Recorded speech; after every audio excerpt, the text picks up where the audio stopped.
الحمد لله رب العالمين والصلاة والسلام على رسوله الأمين وعلى آله وصحبه أجمعين ومن تبعهم بإحسان إلى يوم الدين. أما بعد، أعوذ بالله السميع العليم من الشيطان الرجيم. قال الله تعالى: ولهن مثل الذي عليهن بالمعروف وللرجال عليهن درجة والله عزيز حكيم.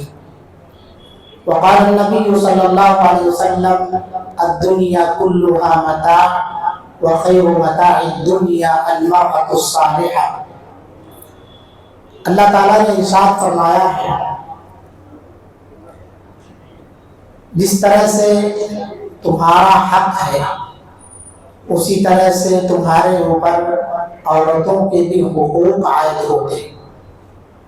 یہ الگ بات ہے، مردوں کو اللہ تعالیٰ نے عورتوں پر فضیلت عطا فرمائی. اللہ تعالیٰ غالب ہے، حکمت والا ہے.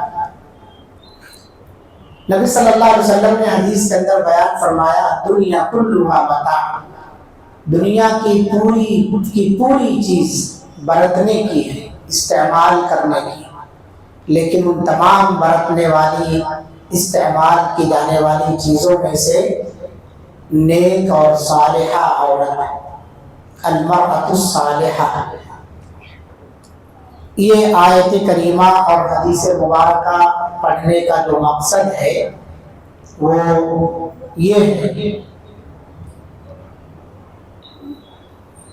اللہ تعالیٰ نے مرد اور عورت کے ذریعے سے انسانوں کی زندگی کو سنوارا ہے. اس دنیا کے اندر مردوں کے سکون کے لیے اللہ تعالیٰ نے عورت کو پیدا کیا ہے. اسی لیے اللہ رب العالمین نے قرآن مجید کے اندر عورتوں کے حقوق بیان فرمائے ہیں.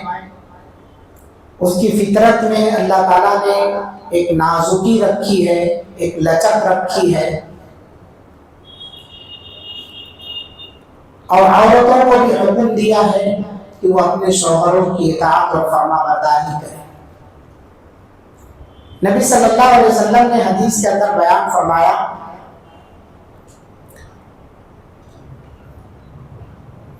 نوجوانوں کو حکم دیا کہ اے نوجوانوں کی جماعت، تم نکاح کرو اگر تمہارے پاس طاقت ہے، کیونکہ نکاح کے ذریعے سے تمہارے نگاہوں کی حفاظت ہوتی ہے اور تمہارے شرمگاہ کی حفاظت ہوتی ہے. اسی حفاظت کی خاطر اللہ رب العالمین نے عورت ذات کو بنایا ہے. لہذا جو شادی شدہ لوگ ہیں یا جو شادی کرنے والے ہیں، وہ اپنے اوپر بیویوں کے جو حقوق عائد ہوتے ہیں اسے نظر انداز نہ کریں، کیونکہ عورت ذات فطری طور پر کمزور ہے اور اسے مضبوطی اگر فراہم ہوتی ہے تو اس کا سب سے بڑا سبب جو ہے وہ اس کا شوہر ہے. شوہر کا سایہ جس عورت سے اٹھ جاتا ہے وہ عورت بالکل بے سہارا ہو جاتی ہے، گرچہ وہ اپنے باپ ماں کے گھر میں رہے، گرچہ وہ اپنے بھائیوں کے سپورٹ میں رہے، یعنی اس کے بھائی اس کی مدد کرتے ہیں، ہر طرح سے دیکھ ریکھ کرتے ہیں، لیکن پھر بھی وہ کمزور محسوس کرتی ہے، اپنے آپ کو تنہا محسوس کرتی ہے. ایک عورت تو وہ ہے جس کے سر سے اس کے شوہر کا سایہ اٹھ گیا ہے.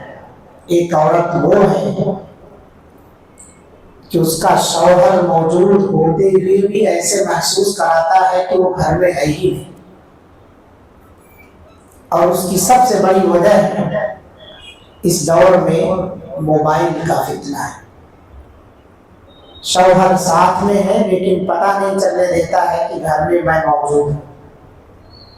بیوی بلاتی رہے، پکارتی رہے، آواز پہ آواز دیتی رہے، اور میاں صاحب اپنے پروگرام میں مست ہیں. اپنی جو ذمہ داریاں عائد ہوتی ہیں ان ذمہ داریوں پر اگر عورت انہیں اکسائے ابھارے تو میاں صاحب کو غصہ آ جاتا ہے، کبھی موبائل پٹک کے پھوڑ ڈالتے ہیں اور کبھی پھر عورت کو ہی پھوڑ ڈالتے ہیں. دونوں میں سے کسی نہ کسی کو خطرہ پہنچا دیتے, نقصان پہنچا دیتے. یہ دونوں چیزیں غلط ہیں, دونوں غلط ہیں. اللہ رب العالمین نے کہا وعاشروہن بالمعروف, ان کے ساتھ بھلائی کے طریقے سے زندگی گزارو, حسن معاشرت اختیار کرو. ان پر چلانا, چیخنا, انہیں مارنا, پیٹنا یہ انسانیت نہیں ہے, یہ حیوانیت ہے. جانور جانوروں سے لڑتا رہتا ہے, اس کے پاس اس کے قریب آئے تو اس کو سینگ سے مار کے بھگاتا ہے. یہ جانوروں والی حرکتیں کیوں کرتے ہیں؟ بیوی اگر قریب آئے تو اس کو ڈھکیل دیا جاتا ہے, موبائل فون اگر ہاتھ میں سے لے لیتے ہو اس کو ہی 2-4 چماٹ بجا دیا جاتا ہے. ابھی کوئی پروگرام چل رہا ہے, کوئی لیگ چل رہی ہے جس کے اندر بہت سارے لوگ مصروف رہتے ہیں, تراویح کی نماز میں, عشاء کی نماز میں بھی نہیں حاضر ہوتے, اس کے دیکھنے میں مصروف ہیں لوگ, اور مسجدوں تک کو حاضر نہیں ہوتے ایسے لوگ. اور اس موڑ پر اگر بیوی انہیں بلا دے تو ان کا پارا گرم ہو جاتا ہے. میرے بھائیوں, یہ مقصد نہیں ہے آپ کا مقصد یہ ہے کہ آپ اپنے بیوی بچوں کو وقت دیجیے. اللہ کے رسول صلی اللہ علیہ وسلم کو اپنے لیے اسوہ نمونہ بنائیے. نبی صلی اللہ علیہ وسلم نے کہا خیرکم خیرکم لأہلہ, اپنے آپ کو بطور آئیڈیل صحابہ کے سامنے پیش کیا کہ میں تم میں سب سے بہتر وہ ہے جو اپنے گھر والوں کے لیے, بیوی بچوں, ماں باپ, اپنے رشتہ دار خاندان والوں کے لیے اچھا ہو. وَأَنَا خَيْرُكُمْ لِأَهْلِي, میں اپنے گھر خاندان والوں کے لیے سب سے اچھا ہوں, تم میں سب سے اچھا ہوں میں. یعنی اپنے آپ کو بطور نمونہ بتایا آپ صلی اللہ علیہ وسلم نے. گھر کے اندر اگر کوئی آدمی اپنی بیوی کے لیے, اپنے بچوں کے لیے اچھا ثابت ہو رہا ہے تو اس کے بعد اس کی جو نسل ہے وہ بھی اچھی ثابت ہوگی. یعنی یہ ذمہ داری باپ پر عائد ہوتا ہے, یہ ذمہ داری شوہر پر عائد ہوتی ہے کہ وہ اپنی بیوی کے لیے اچھا اور مثالی شوہر بنے, اپنے بچوں کے لیے اچھا باپ بنے, ان کی ضروریات کی تکمیل کرے, انہیں وقت دے. صرف پیسے کما کے دینے سے خوشیاں نہیں آ جاتی, بیٹھ کے ان کے ساتھ خوشیاں شیئر کی جاتی ہیں. اللہ کے رسول صلی اللہ علیہ وسلم حضرت عائشہ رضی اللہ عنہا کے ساتھ بہت ساری چیزیں شیئر کی ہیں, بہت ساری چیزیں. حضرت عائشہ رضی اللہ عنہا کہتی ہیں کہ نبی صلی اللہ علیہ وسلم میرے ساتھ, میں آپ صلی اللہ علیہ وسلم کے ساتھ اس حالت میں ہوتی کہ میں ناپاکی کی حالت میں ہوتی, یعنی میں حائضہ ہوتی مگر آپ صلی اللہ علیہ وسلم میرے پاس میں رہا کرتے تھے. میں حیض کی حالت میں ہوا کرتی تھی مگر اللہ کے رسول صلی اللہ علیہ وسلم میرے ساتھ کھانا کھایا کرتے تھے, اور صرف ساتھ نہیں بلکہ جو بوٹیاں ہڈی والی ہوتی میں کھائی رہتی, اسی کو آپ صلی اللہ علیہ وسلم پھر اٹھا کر کے دوسری جانب سے کھایا کرتے تھے. جہاں سے میں نے منہ لگایا ہوتا وہیں سے کھاتے تھے آپ صلی اللہ علیہ وسلم. گلاس کا پانی میں پیتی تھی, جس طرف میرے ہونٹ لگے رہتے تھے آپ صلی اللہ علیہ وسلم اسی طرف ہونٹ لگا کر کے پانی پیا کرتے تھے. حضرت عائشہ رضی اللہ عنہا اللہ کے رسول صلی اللہ علیہ وسلم کی خوبیاں بیان کر رہی ہیں. یہی عائشہ رضی اللہ عنہا ہے جن کے ساتھ اللہ کے رسول صلی اللہ علیہ وسلم سیر و تفریح بھی کیا کرتے تھے. آپ صلی اللہ علیہ وسلم ان کے ساتھ رننگ کمپٹیشن بھی لگاتے تھے. اپنے بچوں کو سیر و تفریح کے لیے لے جائیے, ان کے ساتھ وقت گزاریے, ان کے ساتھ ہنسی مذاق کیجیے, ان کے ساتھ جو ہے کھیلیے کودیے. نبی صلی اللہ علیہ وسلم حضرت حسن اور حسین رضی اللہ عنہما کے لیے سواری بن جایا کرتے تھے. گھر کے اندر بچپن میں بچے جو ہیں ایک دوسرے کی پیٹھ پر بیٹھ کے چلتے ہیں, چل رہی گاڑی چلاتے رہتے ہیں. اللہ کے رسول صلی اللہ علیہ وسلم نانا محترم ہے. آپ صلی اللہ علیہ وسلم اپنے نواسوں کو خوشی فراہم کرنے کے لیے, کیونکہ ان دونوں کے علاوہ گھر میں کوئی چھوٹے بچے نہیں تھے, آپ صلی اللہ علیہ وسلم اپنے نواسوں سے کھیلا کرتے تھے. تو اگر ہمارے گھر میں چھوٹے چھوٹے بچے ہیں تو انہیں گود لیں, پھسکاریں, انہیں وقت دیں, بہلائیں, پھسلائیں. ہمیشہ جو ہے تیوری چڑھا کر گھر میں نہ داخل ہو, خوش مزاجی سے اور تواضع خاکساری سے ہنسمکھ انداز میں رہیں گھر کے اندر. اتنا بڑا تھوڑا کھڑا کون سا غم لیے بیٹھے نہیں معلوم. بیوی بولتی ہے 70 سال کی عمر ہو گئی چچا کی, کبھی مسکراتے ہوئے نہیں دیکھے, کبھی مسکراتے ہوئے نہیں دیکھے ان کو. مسکراؤ, مسکرانا یہ صدقہ ہے. اللہ کے رسول صلی اللہ علیہ وسلم کا تبسم کا فی وجہ اخی کا صدقہ, تمہارا مسکرا کے تمہارے بھائی سے ملنا یہ بھی صدقہ ہے. ایک دوسرے عام مسلمان کے ساتھ مسکرا کے ملنا. آپ اپنے ماں باپ کے ساتھ ملے تب کتنا مسکرانا چاہیے, اپنے بیوی بچوں کے ساتھ آپ کو ملاقات کرنی ہے تب کتنا مسکرانا چاہیے. کوئی شاعر ہے وہ کہتا ہے, سفر کی ساری الجھن اور تھکن میں بھول جاتا ہوں, میرے بچے مجھے جب دیکھ کر مسکرانے لگتے ہیں. تو بچوں کی مسکراہٹ دیکھ کر کے وہ بات جو گرمی کے موسم میں حمالی کا کام کر کے آیا ہے, پسینے سے شرابور ہے, چھوٹے چھوٹے بچے دوڑتے ہوئے اس کی طرف مسکراتے ہوئے کہ ابا آ گئے, ابا آ گئے, ملتے ہیں تو ساری تھکاوٹ بھول جاتا ہے, ساری تھکاوٹ انہیں گود میں اٹھا لیتا ہے. لیکن ایک بات وہ ہے جو کبھی اس طرح کی حرکتوں سے جیسے ہی گھر میں گھستا ہے, کوئی بچہ کنارے نہیں آنا میرے پاس, ماں کی ذمہ داری ہے ادھر قید کر کے رکھے سارے بچوں. پھر آپ باپ کس لیے بنے؟ یہ ساری ذمہ داریاں صرف ماں کی ہیں. بچوں کی پرورش, پیدا ہونے کے بعد دودھ پلانا یہ ماں کی ذمہ داری ہے, اس کو صحیح تعلیم اور تربیت دینا یہ باپ کی ذمہ داری ہے. اس کے ساتھ جب آپ اٹھیں گے بیٹھیں گے, ماں جو ہے اسے صاف ستھرا رکھنے کی ذمہ دار ہے, باپ اسے زندگی گزارنے کا طور طریقہ سکھانے کا ذمہ دار ہے. کیسے باہر سے آنے کے بعد ملنا چاہیے, مصافحہ کیجیے, سلام کیجیے, اسے سکھائیے, ہنس کر کے اس سے ملاقات کیجیے, وہی چیزیں آپ سے بھی سیکھتا ہے. تو یہ ایک باپ کی ذمہ داری بنتی ہے, ایک شوہر کی ذمہ داری بنتی ہے کہ اپنے گھر والوں کو اچھا رکھے. نبی صلی اللہ علیہ وسلم نے کیا کہا, میں تم میں سب سے بہتر ہوں اپنے گھر والوں کے لیے. کیا ہم بھی اپنے گھر والوں کے لیے بہتر ہیں؟ ہم دوستوں کے ساتھ باہر تو بہت اچھے رہتے ہیں, ہنستے ہیں, مسکراتے ہیں, لیکن جیسے ہی گھر میں داخل ہوتے نحوست چھا جاتی چہرے پر. وہ مسکراتا ہوا چہرہ جو ابھی چند منٹوں پہلے پوری بانچیں کھل رہی تھی آپ کی, موتیوں کی طرح آپ کے دانت چمک رہے تھے, یہاں گھر میں داخل ہونے کے بعد ایسا لگتا ہے شٹر میں لاک ڈال دیا گیا ہے, اب کبھی کھلے گا ہی نہیں, پھر ویسے ہی واپس ہوتے ہیں. یہ حسن معاشرت نہیں ہے. اپنی بیوی بچوں کے ساتھ اچھے رہیے, ان کو وقت دیجیے, ان کے جو حقوق ہیں ان حقوق کا خیال کیجیے. آج بہت ساری بیویوں کو یہ شکایت ہے کہ ہمارے شوہر ہمیں وقت نہیں دیتے. وقت دینے کا یہ مطلب نہیں ہے کہ آپ جنسی ضرورت پوری کر لیے یہی سب سے بڑا وقت دینا ہے. جنسی ضرورتیں تو جانور بھی پوری کر لیا کرتے ہیں, اس کے ساتھ ساتھ انہیں وقت دیجیے, ان کے ساتھ بیٹھ کے بات کیجیے, ان کی بات کو سنیے, جو وہ کہیں توجہ سے سنیے. جیسے آپ چاہتے ہیں میں کوئی حکم دوں اپنی بیوی کو تو توجہ سے سنے, ذرا برابر بھی اس کے کان ادھر ادھر نہ رہے, ورنہ ہم اسے بہری گونگی سب بنا دیتے ہیں. اور اگر وہ کچھ کہتی ہے تو ہم بہرے گونگے بن کر کے اسی کے اندر نگاہ ڈال کر کے اس کی بات کو اگنور کر دیتے ہیں, نظر انداز کر دیتے ہیں. وہ 2 بار 3 بار بولتی ہے یہ چیز لانا تھا, یہ چیز لانا تھا, یہ چیز لانا تھا, مگر ہم گونگے بنے رہتے. اس ڈبے میں ہمیں گونگا بنایا ہوا, اندھا بنایا ہوا ہے. تو آپ سوچئے کہ آپ گھر کے اندر ایک بہترین شوہر کی حیثیت سے ہیں یا صرف ایک روم پارٹنر کی حیثیت سے. آپ گھر کے اندر روم پارٹنر کی حیثیت سے ہیں یا بہترین شوہر کی طرح سے ہیں. اگر بہترین شوہر ہیں تو وہ اگر کانا پھوسی کرتی ہے تو بھی سن لیں گے, اسے زور سے بولنے کی ضرورت نہیں. اور میاں بیوی کی باتیں ایسے ہی ہوتی ہیں. لیکن جو روم پارٹنر ہوتا ہے وہ ذرا چلا کے بولتا ہے میرا چارجر کہاں ہے, میرا موبائل کہاں ہے.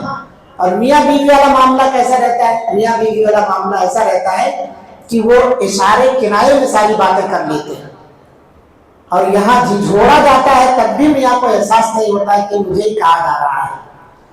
یہ عالم ہے موجودہ دور کے شوہروں کا, اس لیے رونا رو رہی ہیں بیویاں. ان کے حقوق کی بات کی جاتی ہے کہ ہمارے حقوق بیان ہونے چاہیے. میرے بھائیوں, یہ چیزیں اچھی بات نہیں ہیں. یہ ہمارے گھروں کے اندر یہ چیزیں ہمارے رشتوں کو خراب کرنے میں سب سے بڑا ذریعہ ہیں. بیویاں شوہر کی محبت کو ترستی ہیں, اور شوہر یہ چاہتا ہے کہ مجھے تنہا چھوڑ دیا جائے, مجھے اکیلے رہنے دیا جائے, کچھ دیر مجھے تنہا میں چھوڑ دو. بیوی کچھ کہتی ہے فوراً ملا اٹھتے, ایسے لگ رہا ہے جیسے کانٹے کے بستر پر سوئے اچھل پڑے ادھر سے. جبکہ اس نے نرم موٹا گدا بچھا کے سلایا ہے اس کو. جب کوئی بات کہتی ہے فوراً یہ تڑپ اٹھتے ہیں، پریشان ہو جاتے ہیں ایک دم سے.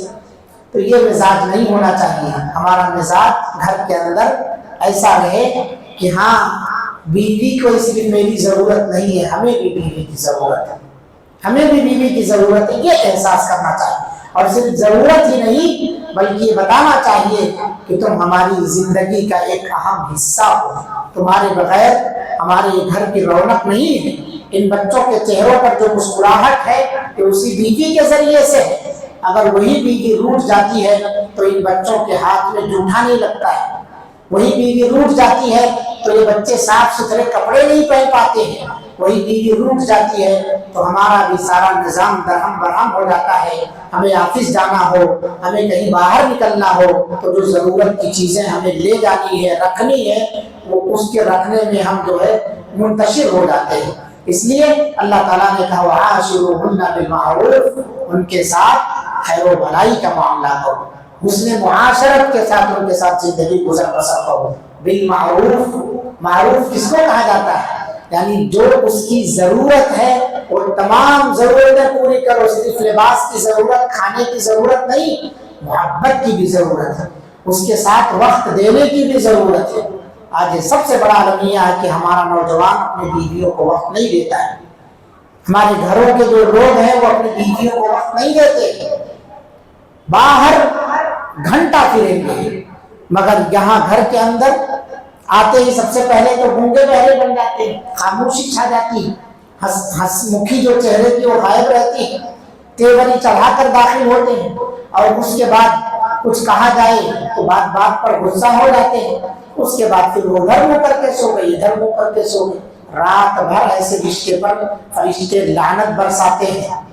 جو عورت اپنے شوہر کو ناراض کرے تو اس پر لعنت ہوتی ہے. کیا شوہر بیوی کو ناراض چھوڑ کر سو جائے تو اس پر لعنت نہیں برسے گی؟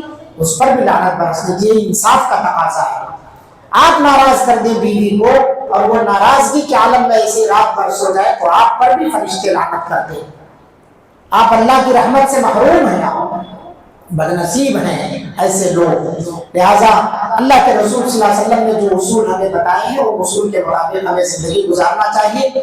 حق یہ ہے کہ شوہر جو پہنے وہ اپنی بیوی کو پہنائے، جو کھائے وہ اپنی بیوی کو کھلائے، ہے نا. تو کھانا پہنانا صرف اتنی ذمہ داری نہیں ہے. آپ جب کھانا کھانے جاتے ہیں دوستوں کے ساتھ کتنی خوشی کے ساتھ جاتے ہیں، سارے جو دوست اچھلتے کودتے، ہے نا، اس کے اندر گمت کرتے ہوئے، ہنسی مذاق کرتے ہوئے. ایسے ہی اپنی بیوی کے ساتھ جب گھر میں کھانا کھائیں اسی طرح اسی انداز میں آپ کھانا کھائیں. اسے ناراض نہ کریں، منڈی دبا کر کے کھاؤ، ایک لقمہ بھی نہ پوچھو تو تم بھی کچھ کھا لو. اللہ کے رسول صلی اللہ علیہ وسلم نے کہا تمہاری بیوی کے منہ میں تمہارا لقمہ ڈال دینا یہ بھی صدقہ ہے، یہ بھی ثواب کا کام ہے، نیکی کا کام ہے. اس سے تمہارے میاں بیوی کے درمیان محبت پیدا ہوتی ہے. صرف یہ نہیں ہے کہ تم وہ چھان چھان کے تمہیں کھلائے جا رہی ہے اور تم جو ہے گاما پہلوان کی طرح پوری ہنڈی صاف کر چکے ہو، ایک دم سے پوچھے بھی نہیں تم نے اپنے لیے بھی کچھ بچایا ہے کہ نہیں بچایا ہے.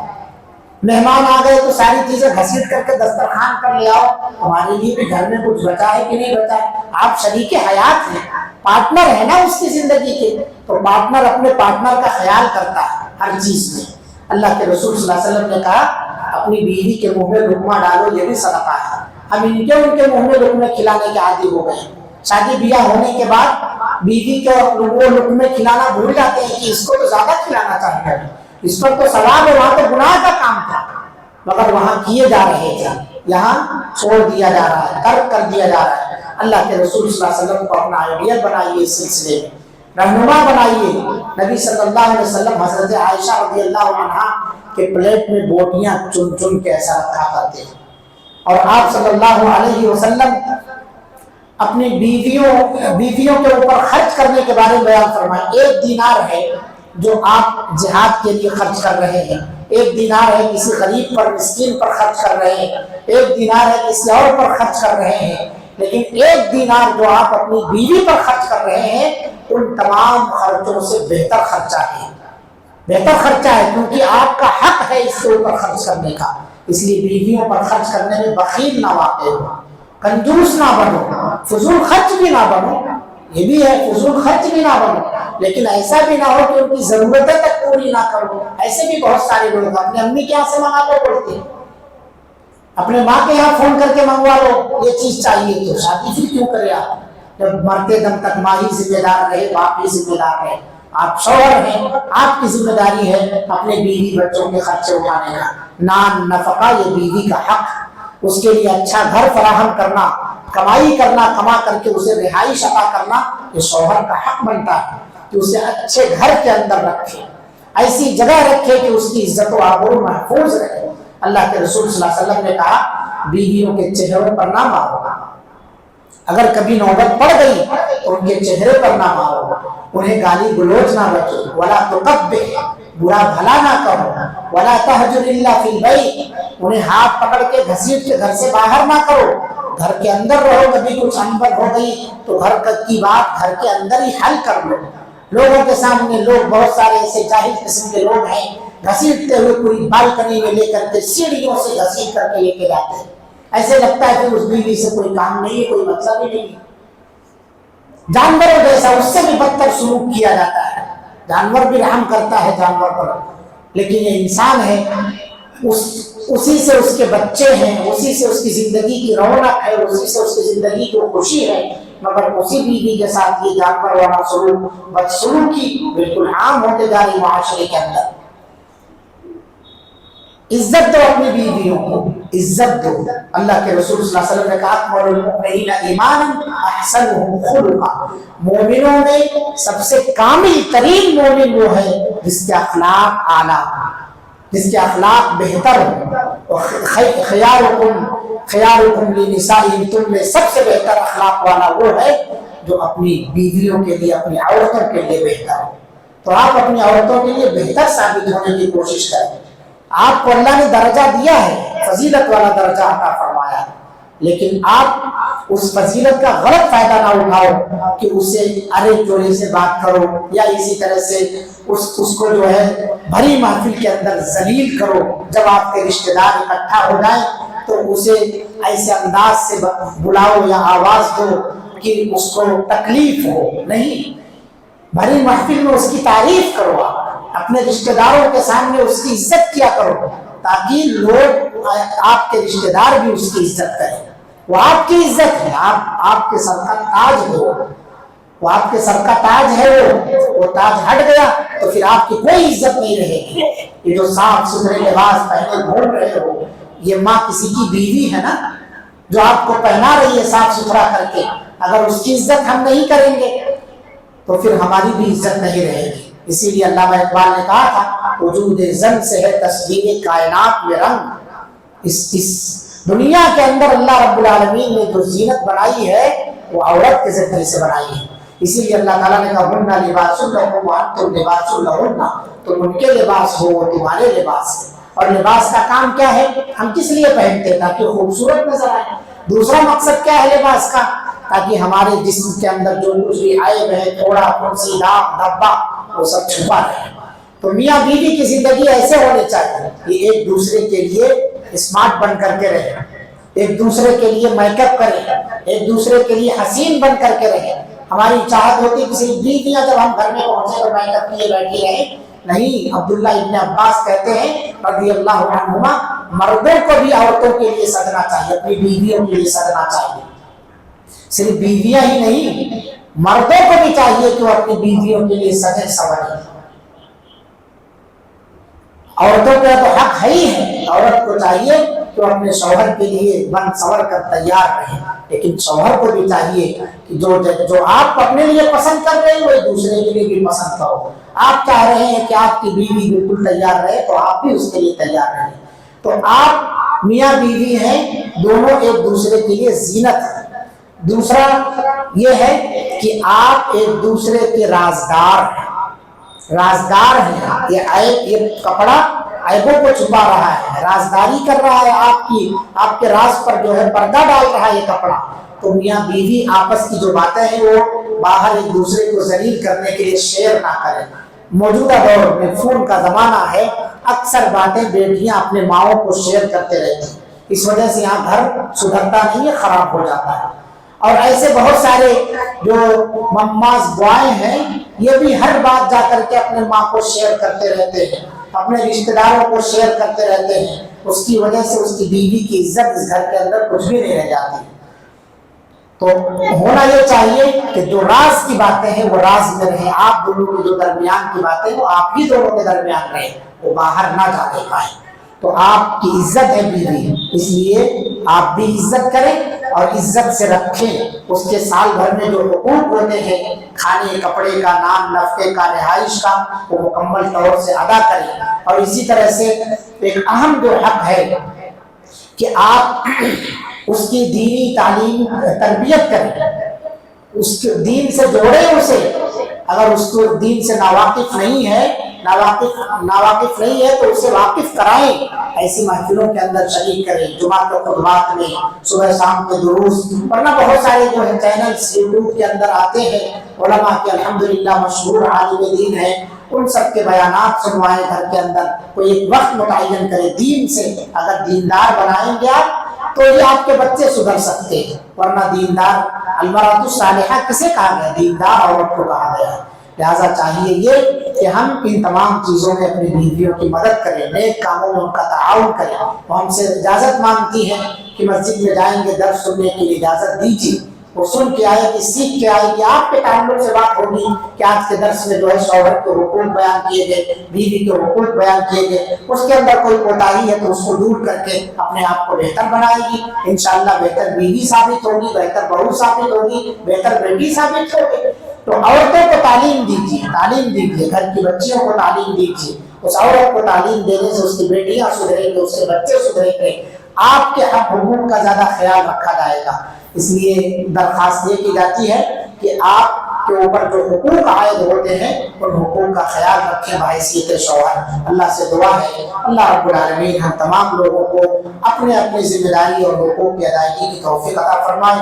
رب العالمین ہم تمام لوگوں کو ہر طرح کی بیماریوں سے اور ہر طرح کے فتنے فساد سے محفوظ فرمائے، دنیا کے اندر جب تک زندہ رکھے ایمان اور اسلام کی حالت میں زندہ رکھے، اور جب خاتمہ فرمائے تو خاتمہ بالخیر عطا فرمائے۔ آمین وآخر دعوانا الحمدللہ رب العالمین۔ السلام علیکم ورحمۃ اللہ وبرکاتہ۔